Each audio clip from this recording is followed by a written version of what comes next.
What's up, YouTube fans?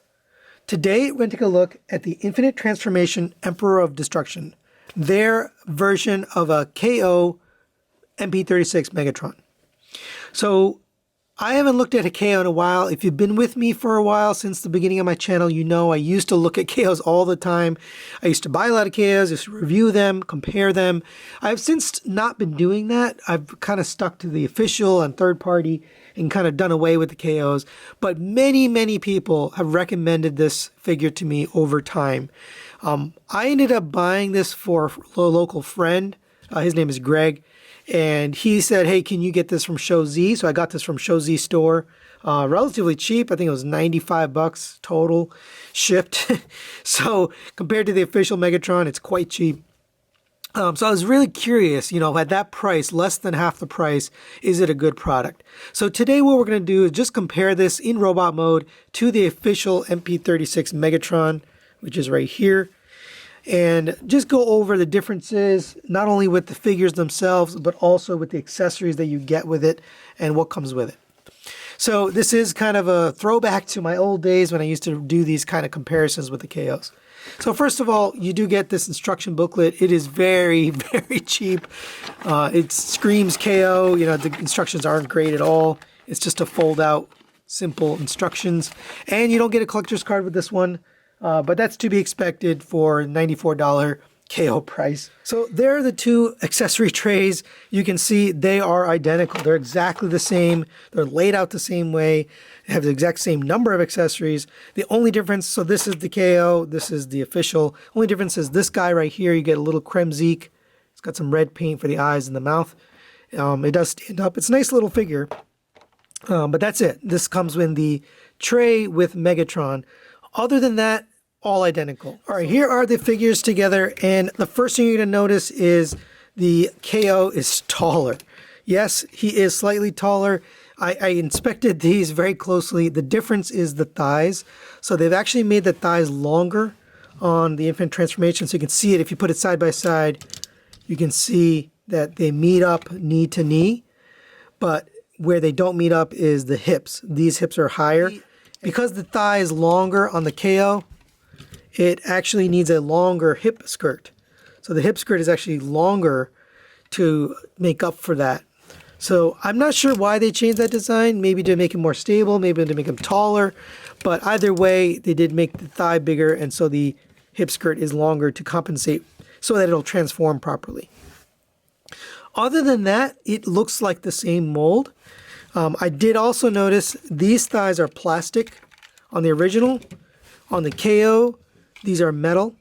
So these are die cast on the outside. You can actually see the difference in the material. Because of that difference, it is actually painted here, but the color is slightly different on that plastic, on the plastic versus the metal, whereas this one is a consistent color. So you do get that little difference there. But it does feel more solid. The entire figure overall is heavier. It's got more heft because it's got more die cast. Both of them have die cast feet, if you don't remember that, but the KO has die cast in the thighs as well. So it gives it that extra heft and extra feel. When it comes to the figure itself, the chest piece, again, you're missing the Decepticon logo. They're both very similar, but the paint on this is not really paint. It's actually a colored plastic again. So Infinite Transformation, because it's got colored plastic, it's less likely to have paint chipping, whereas the original MP-36 has quite a bit of paint chipping. You had to really kind of be careful with it because of the paint chipping. So they've solved that problem by just making a colored plastic that looks like paint, but it's not actually painted.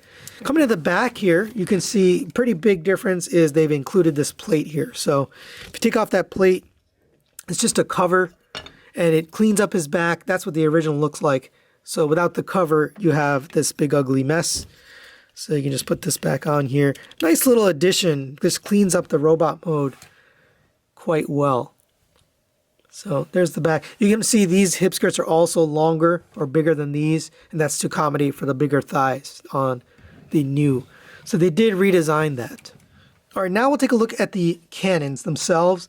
And the paint difference, again, same thing. It's got a more matte finish on the official, whereas the KO has got this shinier, glossier finish, and it's a slightly darker color. But the main difference is the voice clips. So they both have a transformation sound. I'll play the official first, and then I'll play the KO. Here's the KO. The next click down is English on the KO and Japanese on the official. So I'll just play one or two clips.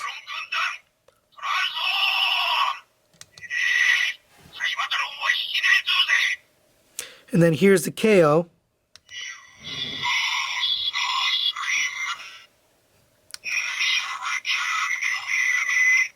And some of the clips don't sound too great.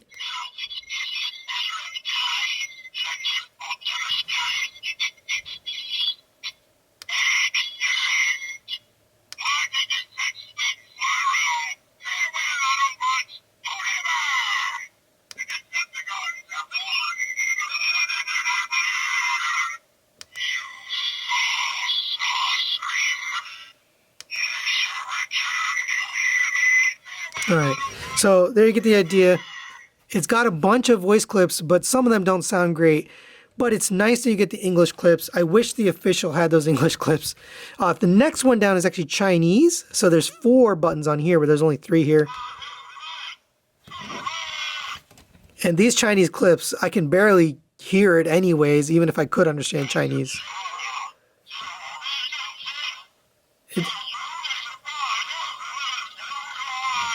So it's very garbled, but you do get the Chinese and the English, because I guess there's a lot of Chinese customers for this product. The next one down is the blaster sound. So here's the official.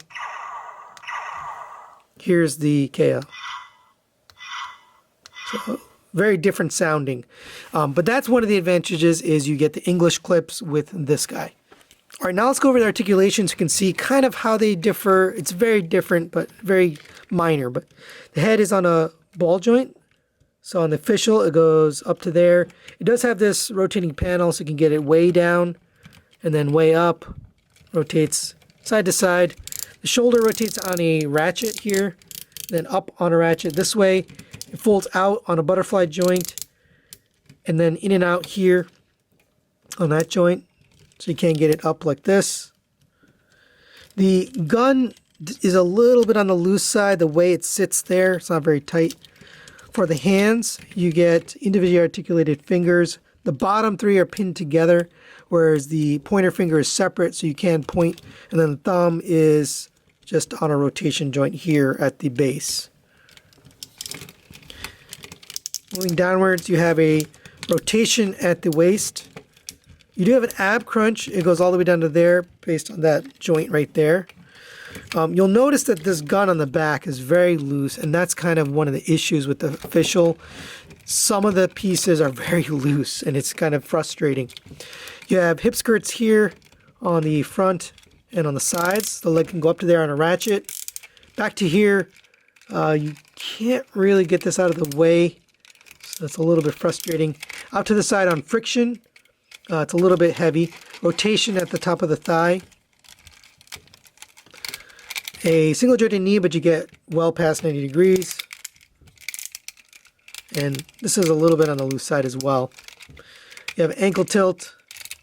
Goes up to there on a ratchet, back to there on a ratchet, and again, a little bit on the loose side. So now let's take a look at the KO. The head, it looks like the ball joint is sitting a little bit, oh no, it still moves up. So you can go down to there. It doesn't go down as far. Goes up just the same, rotates around and side to side. Rotates on a little bit harder of a ratchet, and then out to the side is a really hard ratchet. So that's nice and tight. You have the same butterfly joint. You can still rotate the arm. Seems to hold it a little bit better. A little bit more sturdy on that arm joint. For the fingers, you get the same 3 fingers on the bottom are pinned together, and then you get the pointer finger, and the thumb is on a single hinge. Rotation at the waist. And do you have the ab crunch? Oh no, they have it. So it's just very tight. I guess it locks in. So if you want to lock that ab crunch in, that's nice. You can click it in and lock it. That's a good improvement. I love that. Hip skirts move out of the way, nice and smooth. Leg goes up to there, a nice strong ratchet. Back to there on a nice strong, out to the side on a ratchet. So they added a ratchet in this direction. Very nice. Rotation at the thigh. This feels really nice and tight on here. And probably because you have the die cast. Nice tight knee joint. Gets you about the same movement as the other one, maybe a little bit less. You have ankle tilt, both directions, and a ratchet back and forth. So final thoughts on the Infinite Transformation Emperor of Destruction KO. It really does have some improvements.